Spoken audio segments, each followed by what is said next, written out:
जब रजिया के 2-3 बच्चे होकर मर गए और उम्र ढल चली तो रामू का प्रेम उससे कुछ कम होने लगा और दूसरे ब्याह की धुन सवार हुई। आए दिन रजिया को भगझक होने लगी। रामू एक न एक बहाना खोजकर रजिया पर बिगड़ता और उसे मारता और अंत को वह नई स्त्री ले ही आया। इसका नाम था दासी। चंपई रंग था, बड़ी बड़ी आंखें, जवानी की उम्र, पीली कुसांगी। रजिया भला इस नवयौवना के सामने क्या जचती। फिर भी वह जाते हुए स्वामित्व को जितने दिन हो सके अपने अधिकार में रखना चाहती थी। तिरकते हुए छप्पर को थूनियों से संभालने की चेष्टा कर रही थी। इस घर को उसने मर मर कर बनाया है, उसे सहज ही में नहीं छोड़ सकती। वह इतनी बेसमझ नहीं है कि घर छोड़कर जी जाए और दासी राज करे। एक दिन रजिया ने रामू से कहा, मेरे पास साड़ी नहीं है, जाकर ला दो। रामू उसके एक दिन पहले दासी के लिए अच्छी सी चुनरी लाया था। रजिया की मांग सुनकर बोला, मेरे पास अभी रुपया नहीं था। रजिया को साड़ी की उतनी चाह न थी जितनी रामू और दसिया के आनंद में विघ्न डालने की। बोली, रुपए नहीं थे तो कल अपनी चहेती के लिए सुंदर सी चुनरी क्यों लाए? चुनरी के बदले उसी दाम में 2 साड़ियां लाते तो एक मेरे काम न आ जाती। रामू ने स्वेच्छा भाव से कहा, मेरी इच्छा, जो चाहूंगा करूंगा। तू बोलने वाली कौन है? अभी उसके खाने खेलने के दिन है। तू चाहती है उसे अभी से नोन तेल की चिंता में डाल दूं? यह मुझसे न होगा। तुझे ओढ़ने पहनने की साध है तो काम कर। भगवान ने क्या हाथ पैर नहीं दिए? पहले तो घड़ी रात उठकर काम धंधे में लग जाती थी, अब उसकी डाह में पहर दिन तक पड़ी रहती है। तो रुपए क्या आकाश से गिरेंगे? मैं तेरे लिए अपनी जान थोड़े ही दे दूंगा। रजिया ने कहा, तो क्या मैं उसकी लौंडी हूँ कि वो रानी की तरह पड़ी रहे और मैं घर का सारा काम करती रहूं? इतने दिनों छाती फाड़कर काम किया, उसका यह फल मिला, तो अब मेरी बला काम करने आती है। मैं जैसे रखूंगा वैसे ही तुझे रहना पड़ेगा। मेरी इच्छा होगी रहूंगी, नहीं अलग हो जाऊंगी। तो तेरी इच्छा हो कर, मेरा गला छोड़। अच्छी बात है, आज से तेरा गला छोड़ती हूँ, समझ लूंगी विधवा हो गई। रामू दिल में इतना तो समझता था कि यह गृहस्थी रजिया की जोड़ी हुई है, चाहे उसके रूप में उसके लोचन विकास के लिए आकर्षक न हो। संभव था कुछ देर के बाद वह जाकर रजिया को मना लेता, पर दासी भी कूटनीति में कुशल थी। उसने गम्र लोहे पर चोटें जमाना शुरू की। बोली, आज देवी की किस बात पर बिगड़ रही है? रामू ने उदास मन से कहा, तेरी चुंदरी के पीछे रजिया महाभारत मचाए हुए है। अब कहती है अलग रहूंगी। मैंने कह दिया, तेरी जरे इच्छा होकर। दसिया ने आंखें मटका कर कहा, यह सब नखरे हैं कि आकर हाथ पांव जोड़े मनावन करे और कुछ नहीं। तुम चुपचाप बैठे रहो, 2-4 दिन में आप ही गर्मी उतर जाएगी। तुम कुछ बोलना नहीं, उसका मिजाज और आसमान पर चढ़ जाएगा। रामू ने गंभीर भाव से कहा, दासी तुम क्या जानती हो वह कितनी घमंडिन है? वह मुंह से जो बात कहती है उसे करके छोड़ती है। रजिया को भी रामू से ऐसी कृतज्ञता की आशा न थी। वह जब पहले किसी सुंदर नहीं, इसलिए रामू को अब उससे प्रेम नहीं है। पुरुष चरित्र में यह कोई असाधारण बात न थी, लेकिन रामू उससे अलग रहेगा, इसका उसे विश्वास न आता। यह घर उसी ने पैसा पैसा जोड़कर बनवाया, गृहस्थी भी उसी की जोड़ी हुई है, अनाज का लेन देन उसी ने शुरू किया। इस घर में आकर उसने कौन कौन से कष्ट नहीं झेले, इसलिए तो कि पौरुख थक जाने पर एक टुकड़ा चैन से खाएगी और पड़ी रहेगी। और आज वह इतनी निर्दयता से दूध की मक्खी की तरह निकालकर फेंक दी गई। रामू ने इतना भी नहीं कहा, अलग नहीं रह पाएगी। मैं या खुद मर जाऊंगा या तुझे मार डालूंगा, पर तुझे अलग न होने दूंगा। तुझसे मेरा ब्याह हुआ है, हंसी ठट्ठा नहीं है। तो जब रामू को उसकी परवाह नहीं है तो वह रामू को क्यों परवाह करे? क्या सभी स्त्रियों के पुरुष बैठे होते हैं? सभी के माँ बाप बेटे पोते होते हैं? आज उसके लड़के जीते होते तो मजाल थी कि यह नई स्त्री लाते और मेरी यह दुर्गति करते। इस निर्दयी को मेरे ऊपर इतनी भी दया न आई। नारी हृदय की सारी परवस्था इस अत्याचार से विद्रोह करने लगी। वही आग जो मोटी लकड़ी को स्पर्श भी नहीं कर सकती, पूस को जलाकर भस्म कर देती है। दूसरे दिन रजिया एक दूसरे गांव में चली गई। उसने अपने साथ कुछ न लिया। जो साड़ी उसकी देह पर थी वही उसकी सारी संपत्ति थी। विधाता ने उसके बालकों को पहले ही छीन लिया था, आज घर भी छीन लिया। रामू उस समय दासी के साथ बैठा हुआ आमोद विनोद कर रहा था। रजिया को जाते देखकर शायद वह समझ न सका कि वह चली जा रही है। रजिया ने यही समझा। इस तरह चोरों की भांति वह जाना भी न चाहती थी। वह दासी को, उसके पति को और सारे गांव को दिखा देना चाहती थी कि वह इस घर से धेले की भी चीज न ले जा रही है। गांव वालों की दृष्टि में रामू का अपमान करना ही उसका लक्ष्य था। उसके चुपचाप चले जाने से तो कुछ भी न होगा। रामू उल्टा सबसे कहेगा। रजिया घर की सारी संपदा उठा ले गई। उसने रामू को पुकार कर कहा, संभालो अपना घर, मैं जाती हूँ। तुम्हारे घर की कोई भी चीज अपने साथ नहीं ले जाती। रामू एक क्षण के लिए कर्तव्य भ्रष्ट हो गया। क्या कहे, उसकी समझ में नहीं आया। उसे आशा न थी कि वह यूं जाएगी। उसने सोचा था जब वह घर ढोकर ले जाने लगेगी तब वह गांव वालों को दिखाकर उनकी सहानुभूति प्राप्त करेगा। अब क्या करे। दसिया बोली, जाकर गांव में ढिंडोरा पीट आओ, यहाँ किसी का डर नहीं है। तू अपने घर से ले ही क्या आई थी जो कुछ लेकर जाओगी। रजिया ने उसके मुंह न लगकर रामू से कहा, सुनते हो अपनी चहेती की बातें, फिर भी मुंह नहीं खुलता। मैं तो जाती हूँ, लेकिन दस्सो रानी, तुम भी बहुत दिन राज न करोगी। ईश्वर के दरबार में अन्याय नहीं फलता। वह बड़े बड़े घमंडियों को घमंड चूर कर देते हैं। दसिया ठट्ठा मार कर हंसी, पर रामू ने सिर झुका लिया। रजिया चली गई। रजिया जिस नए गांव में आई थी वह रामू के गांव से मिला ही हुआ था, अतएव यहाँ के लोग उससे परिचित है। वह कैसी कुशल गृहिणी है, कैसी मेहनती है, कैसी बात की सच्ची, यह यहाँ किसी से छिपा न था। रजिया को मजूरी मिलने में कोई बाधा न हुई। जो एक लेकर दो का काम करे, उसे काम की क्या कमी। 3 साल एक रजिया ने कैसे काटे, कैसे एक नई गृहस्थी बनाई, कैसे खेती शुरू की, इसका बयान करने बैठे तो पोथी हो जाए। संचय के जितने मंत्र है, जितने साधन है, वे रजिया को खूब मालूम थे। फिर अब उसे लाग हो गई थी, और लाग में आदमी की शक्ति का वारापार नहीं रहता। गांव वाले उसका परिश्रम देखकर दांतों उंगली दबाते थे।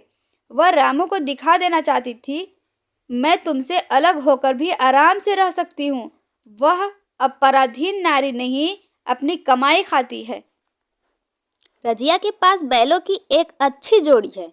रजिया उन्हें केवल घली भूसी देकर नहीं रह जाती, रोज 2-2 रोटियां भी खिलाती है।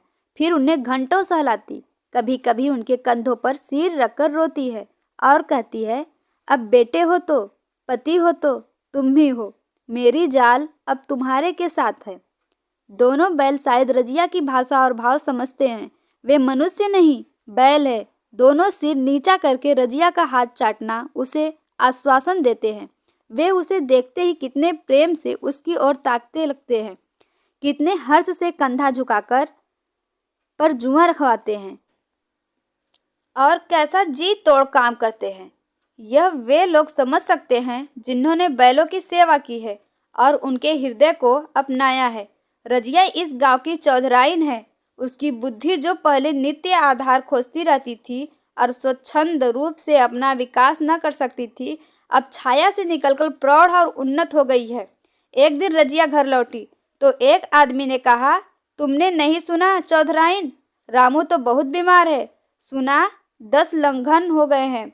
रजिया ने उदासीनता से कहा, जुड़ी है क्या? जुड़ी नहीं, कोई दूसरा रोग है। बाहर खाट पर पड़ा था। मैंने पूछा कैसा जी है रामू, तो रोने लगा। बुरा हाल है, घर में 1 पैसा भी नहीं कि दवा दारू करे। दसिया के एक लड़का हुआ, वह तो पहले भी काम धंधा न करती थी और अब तो लड़कोरी है। कैसे काम करने आए, सारी मार रामू के सिर जाती। फिर गहने चाहिए, नई दुल्हनियों कैसे रहे। रजिया ने घर में जाते हुए कहा, जो जैसा करेगा आप भोगेगा। लेकिन अंदर उसका जी न लगा। वह एक क्षण में फिर बाहर आई। शायद उस आदमी से कुछ पूछना चाहती थी और इस अंदाज से पूछना चाहती थी मानो उसे कुछ परवाह नहीं है। पर वह आदमी चला गया था। रजिया ने पूर्व पश्चिम जाकर देखा, वह कहीं न मिला। तब रजिया द्वार के चौखट पर बैठ गई। इसे वे शब्द याद आए जो उसने 3 साल पहले रामू के घर से चलते समय कहे थे। उस वक्त जलन में उसने वह श्राप दिया था। अब वह जलन न थी, समय ने उसे बहुत कुछ शांत कर दिया। रामू और दासी की हीनावस्था अब ईर्ष्या की योग्य न थी, दया की योग्य थी। उसने सोचा, रामू को 10 लंघन हो गए हैं तो अवश्य ही उसकी दशा अच्छी न होगी। कुछ ऐसा मोटा ताजा तो पहले भी न था। 10 लंघन ने तो बिल्कुल ही घुला डाला होगा। फिर इधर खेती बाड़ी में भी टोटा ही रहा होगा, खाने पीने को भी ठीक ठाक न मिला होगा। पड़ोसी की एक स्त्री ने आग लेने के बहाने आकर पूछा, सुना रामू बहुत बीमार है, जो जैसा करेगा वैसा पाएगा। तुम्हें इतनी बेदर्दी से निकाला कि कोई अपनी बैरी को भी ना निकालेगा। रजिया ने टोका नहीं, दीदी ऐसी बात न थी, वे तो बेचारे कुछ बोले ही नहीं। मैं चली तो सिर झुका लिया। दसिया के कहने में आकर वह चाहे जो कुछ कर बैठे हो, यो मुझे कभी कुछ नहीं कहा। किसी की बुराई क्यों करूं? फिर कौन मर्द है जो औरतों के बस में नहीं हो जाता? दसिया के कारण उनकी यह दशा हुई है। पड़ोसिन ने आग न मांग मुंह फेरकर चली गई। रजिया ने कलसा और रस्सी उठाई और कुएं पर पानी खींचने गई। बैलों को सानी पानी देने को बेरा आई और उसकी आंखें उस रास्ते की ओर लगी हुई थी जो मलसी गांव का गांव था। कोई उसे बुलाने अवश्य आ रहा होगा। नहीं, बिना बुलाए कैसे जा सकती है? लोग क्या कहेंगे? आखिर दौड़ आई ना। मगर रामू तो अचेत पड़ा होगा। 10 लंघन थोड़े नहीं होते। उसकी देह में था ही क्या? फिर उसे कौन बुलाएगा? दसिया को क्या गरज पड़ी है? कोई दूसरा घर कर लेगी। जवान है, 100 गाहक निकल आवेंगे। अच्छा, वह आ तो रहा है। हाँ, आ रहा है। कुछ घबराया सा जान पड़ता है। कौन आदमी है? इसे तो कभी मलसी में नहीं देखा। मगर उस वक्त से मलसी कभी गई भी तो नहीं।